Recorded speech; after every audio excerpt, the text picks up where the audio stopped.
A long time ago there lived a king who was famed for his wisdom through all the land. Nothing was hidden from him, and it seemed as if news of the most secret things were brought to him through the air. But he had a strange custom. Every day after dinner, when the table was cleared and no one else was present, a trusty servant had to bring him one more dish. It was covered, however, and even the servant did not know what was in it, neither did any one know, for the king never took off the cover to eat of it until he was quite alone. This had gone on for a long time, when one day the servant who took away the dish was overcome with such curiosity that he could not help carrying the dish into his room. When he had carefully locked the door, he lifted up the cover, and saw a white snake lying on the dish. But when he saw it he could not deny himself the pleasure of tasting it, so he cut off a little bit and put it into his mouth. No sooner had it touched his tongue than he heard a strange whispering of little voices outside his window.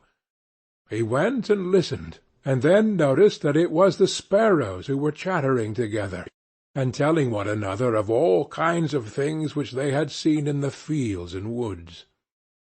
Eating the snake had given him power of understanding the language of animals. Now it so happened that on this very day the queen lost her most beautiful ring, and suspicion of having stolen it fell upon this trusty servant, who was allowed to go everywhere. The king ordered a man to be brought before him, and threatened with angry words that unless he could before the morrow point out the thief, he himself should be looked upon as guilty and executed. In vain he declared his innocence. He was dismissed with no better answer. In his trouble and fear he went down into the courtyard, and took thought how to help himself out of his trouble. Now some ducks were sitting together quietly by a brook and taking their rest, and whilst they were making their feathers smooth with their bills, they were having a confidential conversation together. The servant stood by and listened. They were telling one another of all the places where they had been waddling about all the morning, and what good food they had found, and one said in a pitiful tone, "Something lies heavy on my stomach. As I was eating in haste, I swallowed a ring, which lay upon the queen's window." The servant at once seized her by the neck, carried her to the kitchen, and said to the cook, "Here is a fine duck. Pray kill her." "Yes," said the cook, and weighed her in his hand. "She has spared no trouble to fatten herself, and has been waiting to be roasted long enough." So he cut off her head, and as she was being dressed for the spit, the queen's ring was found inside her. The servant could now easily prove his innocence, and the king, to make amends for the wrong, allowed him to ask a favour, and promised him the best place in the court that he could wish for.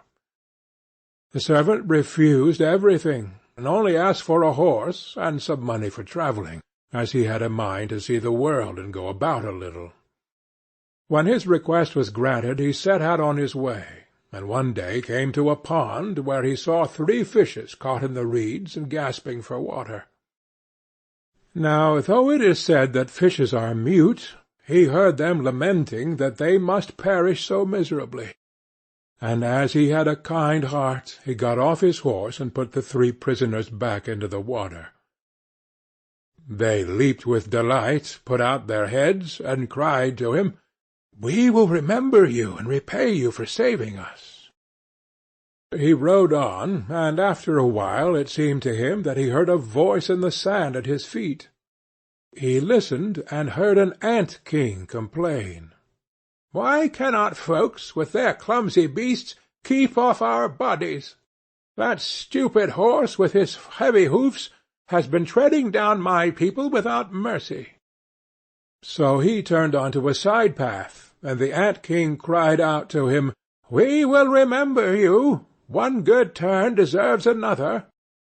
The path led him into a wood, and there he saw 2 ravens standing by their nest and throwing out their young ones. "Out with you, you idle good-for-nothing creatures!" cried they. "We cannot find food for you any longer. You are big enough, and can provide for yourselves." But the poor young ravens lay upon the ground, flapping their wings, and crying, "Oh, what helpless chicks we are! We must shift for ourselves, and yet we cannot fly. What can we do but lie here and starve?" So the good young fellow alighted and killed his horse with his sword, and gave it to them for food.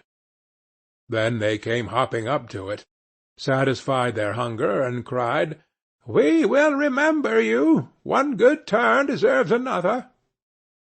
And now he had to use his own legs, and when he had walked a long way, he came to a large city.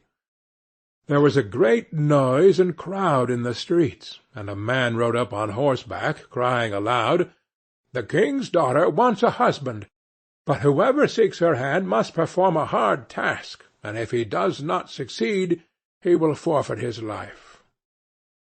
Many had already made the attempt, but in vain.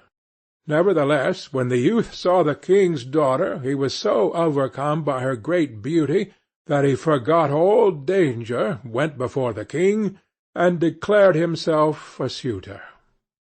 So he was led out to the sea, and a gold ring was thrown into it before his eyes. Then the king ordered him to fetch this ring up from the bottom of the sea, and added, "If you come up again without it, you will be thrown in again and again until you perish amid the waves." All the people grieved for the handsome youth. Then they went away, leaving him alone by the sea. He stood on the shore and considered what he should do, when suddenly he saw 3 fishes come swimming towards him, and they were the very fishes whose lives he had saved. The one in the middle held a mussel in its mouth, which it laid on the shore at the youth's feet, and when he had taken it up and opened it, there lay the gold ring in the shell. Full of joy he took it to the king, and expected that he would grant him the promised reward. But when the proud princess perceived that he was not her equal in birth, she scorned him, and required him first to perform another task. She went down into the garden, and strewed with her own hands 10 sacks full of millet seed on the grass. Then she said, "To-morrow morning, before sunrise, these must be picked up, and not a single grain be wanting." The youth sat down in the garden and considered how it might be possible to perform this task, but he could think of nothing, and there he sat sorrowfully awaiting the break of day, when he should be led to death. But as soon as the first rays of the sun shone into the garden, he saw all the 10 sacks standing side by side, quite full, and not a single grain was missing. The ant-king had come in the night with thousands and thousands of ants, and the grateful creatures had by great industry picked up all the millet seed and gathered them into the sacks. Presently the king's daughter herself came down into the garden, and was amazed to see that the young man had done the task she had given him. But she could not yet conquer her proud heart, and said, "Although he has performed both the tasks, he shall not be my husband until he has brought me an apple from the tree of life." The youth did not know where the tree of life stood, but he set out, and would have gone on forever, as long as his legs would carry him, though he had no hope of finding it. After he had wandered through 3 kingdoms, he came one evening to a wood, and lay down under a tree to sleep. But he heard a rustling in the branches, and a golden apple fell into his hand. At the same time 3 ravens flew down to him, perched themselves upon his knee, and said, "We are the 3 young ravens whom you saved from starving. When we had grown big, and heard that you were seeking the golden apple, we flew over the sea to the end of the world, where the tree of life stands, and have brought you the apple." The youth, full of joy, set out homewards, and took the golden apple to the king's beautiful daughter, who had now no more excuses left to make. They cut the apple of life in two, and ate it together, and then her heart became full of love for him, and they lived in undisturbed happiness to a great age. End of The White Snake.